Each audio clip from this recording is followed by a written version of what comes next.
Good morning. This is Father Stephen Kelly from St. John's Church in Detroit. We're continuing our series of daily morning meditations, where we generally look at one or another of the lessons that are assigned for morning or evening prayer, what is known as the Daily Office Lectionary. Today's Tuesday is the feast of St. Stephen. He is known as the proto-martyr, the first martyr of the church. And it seems kind of strange that we've talked about Christmas and we're celebrating and the church looks like Christmas, and yet the first full day after Christmas Day, we are celebrating a martyrdom, right? The man who was chosen among a group of men to be the deacons of the church, to be the servants who would distribute the alms and care for the orphans and the widows. And yet, one of the first things we do as the church is talk about the death of St. Stephen. But today's the day. Tomorrow we'll talk about St. John the Evangelist. His feast day is tomorrow.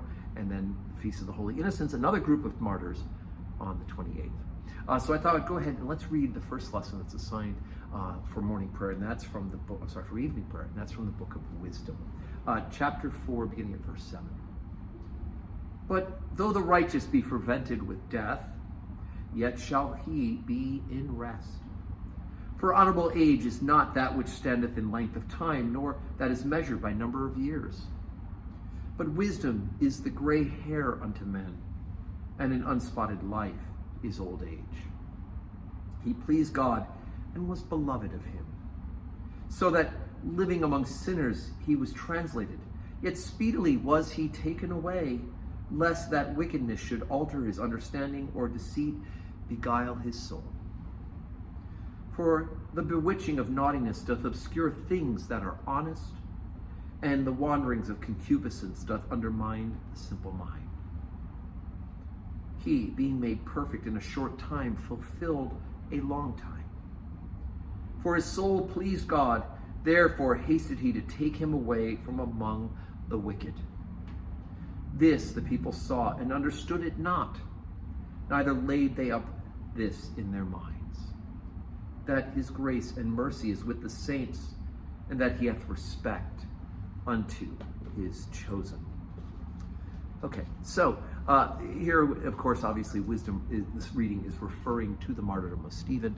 The idea that even though we think that old age is such a great thing, and I know most of us look forward to that, to growing old and gray-headed, sometimes God has taken away those who are righteous to take them away from the situation of ungodliness and from the situation of wickedness. And in the case of St. Stephen, he was preaching the gospel of God, and it would be Stephen, by the way, go ahead and read the Acts of the Apostles, the account of this, because it's fantastic.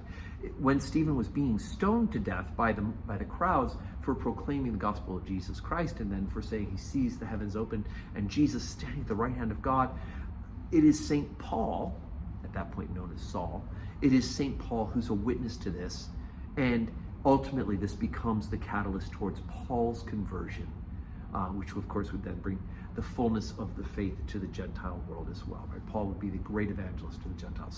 So even though Stephen's martyrdom seems horrible, it's the fact that Stephen prays for those who are persecuting him. God, Father, hold this not against them. That prayer is heard out in a special way in St. Paul. So anyway, it's all tied together in the big economy of faith. So as I said, today is Tuesday, and the parish office is closed today. It's been a humdinger of a week this past week, and thanks be to God for that. So we'll have to be praying on our own. Please be sure to say your prayers. Thank God for this great feast day.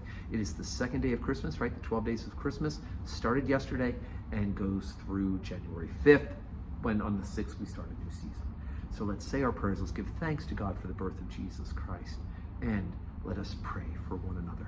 And may your Tuesday be a day that is full of blessings.